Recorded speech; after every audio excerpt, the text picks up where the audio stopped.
అదే నమస్కారం. మరలా యుద్ధం మొదలైంది. ట్రంప్ ఇరాన్ని ఇప్పట్లో వదిలేలా లేడు. ఓ పక్క నెతన్యాహు కూడా చాలా కండిషన్స్ పెడుతున్నాడు. ఆ నెతన్యాహు ట్రంప్ మధ్య ఏదో నడుస్తూ ఉన్నాయి ఇజ్రాయెల్ అమెరికా. మరో పక్క ఇరానోడేమో ససెమేర్ అంటున్నాడు. ఈలోపు ట్రంప్ ఏమో ఇరాన్ని బకరాన్ చేసి ఆ హర్ముజ్ జలసంధి నుంచి దాదాపు 100 మిలియన్ బ్యారెళ్ల చమురును బయటించడం చెప్పేసి టాకు.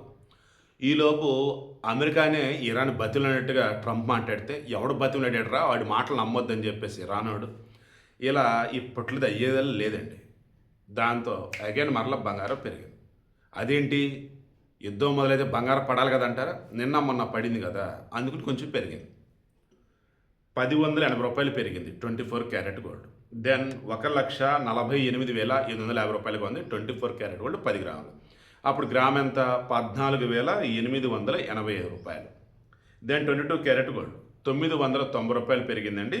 1,36,440 రూపాయలుగా ఉంది 22 క్యారెట్ గోల్డ్ 10 గ్రాములు. దెన్ గ్రామ్ వచ్చేటప్పుడు 13,644. నెక్స్ట్ 800 రూపాయలు వచ్చేసి 18 క్యారెట్ గోల్డ్ పెరిగిందండి. 1,11,630 రూపాయలుగా ఉంది. దెన్ గ్రామ్ ఎంత? 11,163 రూపాయలు. ఇది బంగారానికి సంబంధించి. వెండి 100 రూపాయలు తగ్గినట్టు చూపిస్తుంది కేజీకి, బట్ అది నామినల్గా చూపించేది. సో 2,60,000 రూపాయలుగానే ఉంది కేజీ అన్నట్టు అనుకోవచ్చు. వెండి వచ్చేసి సిటీని బట్టి మారుతుండేది, అది చూసుకోండి. నేను ఈనాడులో అక్కడ చూశాను, వాళ్ళు 2,45,000 కేజీ వెండి అని వేశారు. మరి వాళ్ళు ఎక్కడ రేటో నాకు ఐడియా లేదు. తర్వాత ప్లాటినం, ఇది కూడా ఏం కదలలేదు. 51,820 రూపాయలుగా ఉంది 10 గ్రాముల ప్లాటినం వచ్చి. అప్పుడు గ్రామ్ వచ్చి ఎంత అండి?